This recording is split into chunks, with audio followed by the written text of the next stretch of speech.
5, 4, 3, 2, 1. I'm John Miglosh for the Wisconsin DMA and the International Society for Strategic Marketing. Okay, we're just going to dig in today because, we're already messed up and what do we know about what? And so now I hit the 2 button and I should get over to my flag and such and turn on the PDF. The cost of digital ad fraud will rise to $35 billion annually in 2020. They keep thinking that there will be less fraud because they have AI, but au contraire, keeps going up. What can you do? Nobody knows. Because the fraud bots are better than the anti-fraud bots, I guess we have to say. And so, that's just another tax that you pay on digital that you may not pay in direct mail. Just saying. Take that into account, right? Now, that's not a whole lot compared to other places, but, it's still a lot and it still keeps going up. Okay, WalMART ends a contract with inventory robotics startup Bossa Nova, and they had to lay off half their people. What these things do is they have this arm and they look at the shelves and decide what's in stock and what isn't. And I suppose that's a good idea.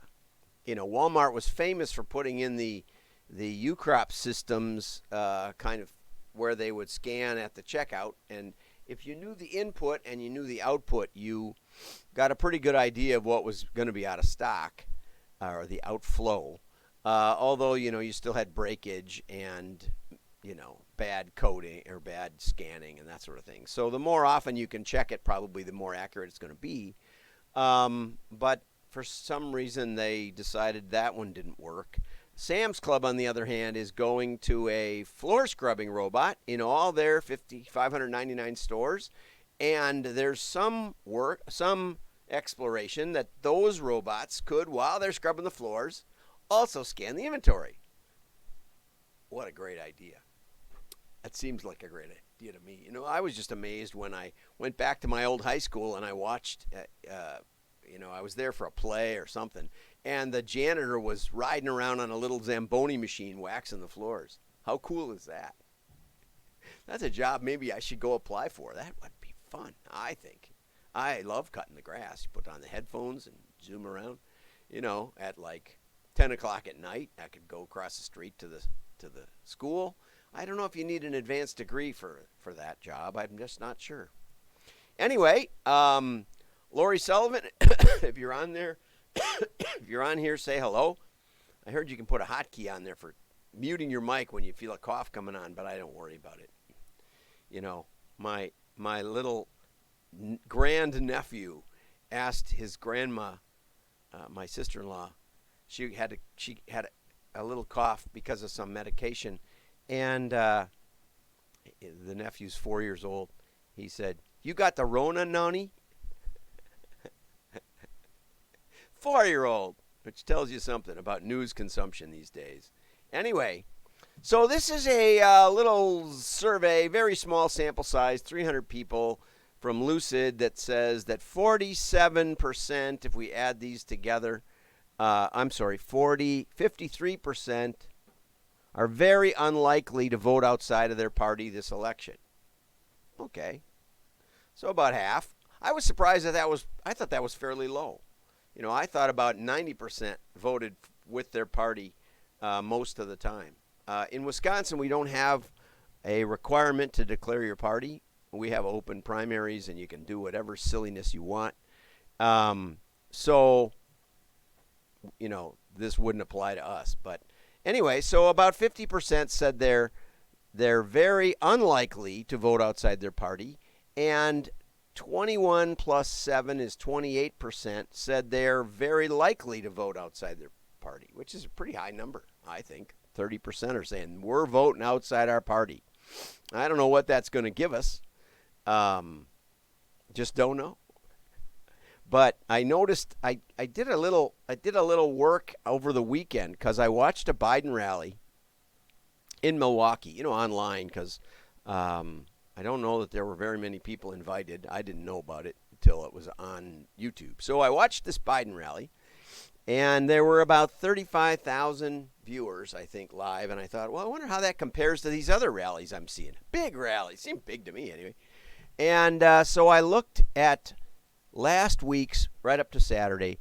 I looked for long form videos. I typed the word rally to search, and 1 week. And I thought, well, that ought to get it. And I thought, how far, where does the Biden rally stack up in this mix? And it turned out that it was 44th on the rally list. There were 2 that were from some other Philadelphia rallies that seemed to be political but not directly related to Biden. And there was an Obama speech in there that got about 200,000 views. And so then I thought, well, that's not fair because Trump's just going all over the place. He's, all in. And 5 yesterday, I think. And so I said, let's limit it to just today, Saturday. Let's 1 day limit. And I counted up the views, and I think it was 2 million for Trump and about 200,000 for Biden in his rallies within 24 hours. So I don't know what that tells you. It's no more valid than this, 300 people. But you may be anxious. You might say, this has no place on LinkedIn. Well, these are all marketing articles I'm reading about. And so I hit this one. And I saw this on LinkedIn. Okay. And it was how to handle election anxiety. So if you're already anxious just watching this video, here's some tips for you. And it was from Vogue. And I thought, well, what does Vogue know about psychology and all that? But I was very pleasantly surprised. Fiorella, this was a really nice article. I really liked it. And it was some good stuff. And she said, I used to retreat to the movie theater, but with the COVID, a lot of the coping mechanisms we have, like watching sports and things, are being taken away. Like a boozy meal with friends. I really like that that description. Nice choice of words. Amid the din of a busy restaurant, a crowded, heart-pumping soul cycle class. I think that's like this Peloton thing where they just a sweaty session in the steam room that does not have any allure to me. And yes, a solo afternoon trip to the movie theater. That would be really great. We haven't gone to the movie theater in a long time. But anyway, so if you're a little stressed out, 2/3 of people report feeling an increase in stress. Actually, in that other little mini survey, there was 76%, so 3/4, over 3/4 felt anxious. The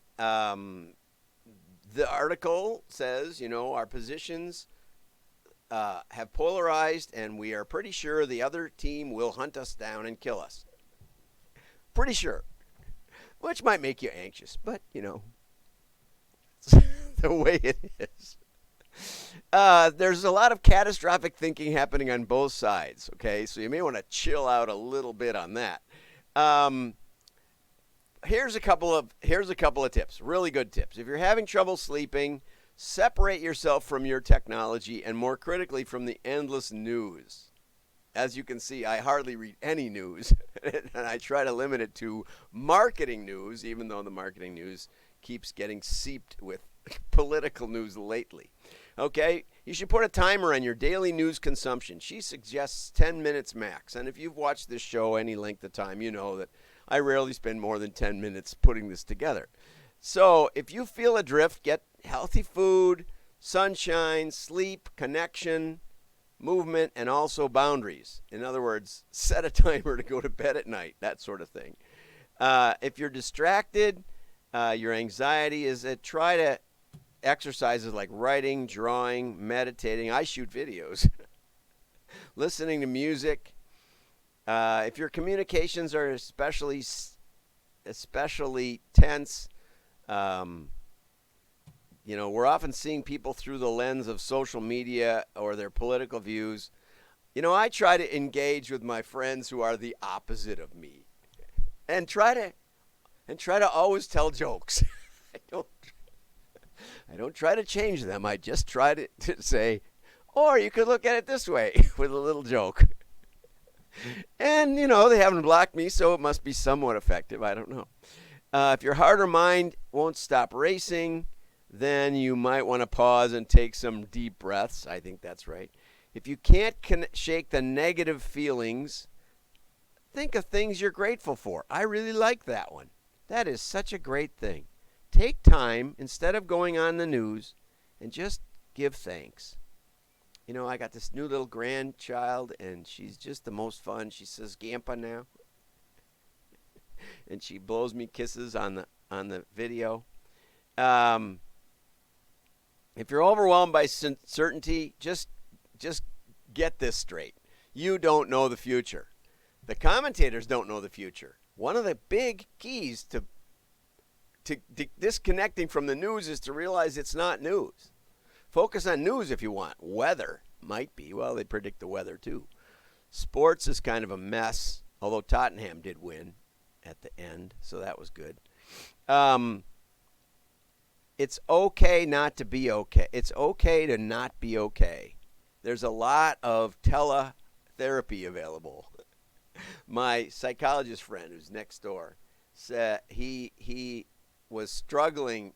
This was now it's about a year ago. He was trying to be able to do some online stuff, and he just wasn't quite getting it. And then when COVID hit, he figured it out. I think he's maybe in his 70s and a nice guy. And I think now he's figured it out from home because I haven't seen him in a long time.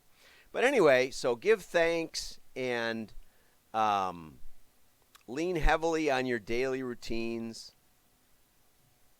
Like I get up and do this show. You may not be grateful for that, but I am. And I'm grateful that you're here, and that's nice. So have a great day. Chill. And if you can't take it, go to bed.